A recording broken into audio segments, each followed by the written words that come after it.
there are other products available to protect the brick on the parapet walls, and this is called a bulkhead. The bulkhead is where the stairs come up to the very end of the building and then you step onto the roof. This particular bulkhead has a Stow product on it which was rolled on, and it's a waterproofing agent, and as you can see, it stops the water from going into the brick and penetrating the brick, causing leaks on the other side.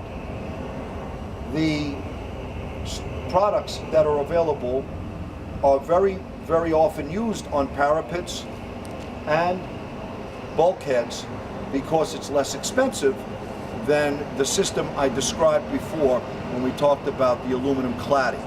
But it is effective, but it has to be maintained every 5 years or so, where the aluminum cladding system is good forever.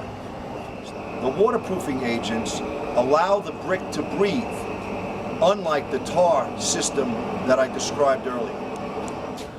This piece of aluminum right here, or metal, usually it's copper, is called flashing.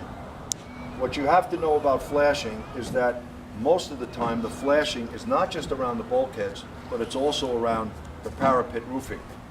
And the parapet roofing flashing, if it's not installed correctly, where it gets cut into the brick and goes beyond the brick at least by 1 brick size, what will happen is when it snows or the roof gets flooded, the water will get underneath the flashing. It gets underneath the flashing. If it's not properly installed, it will go right through the first course of brick and right down into the unit owner's apartment. So anybody that's installing flashing, they must make sure that the flashing is put in at least 1 course of brick, and then the brick can lay on top of the first course of brick, and as a result, the mortar can be put on the face of the brick.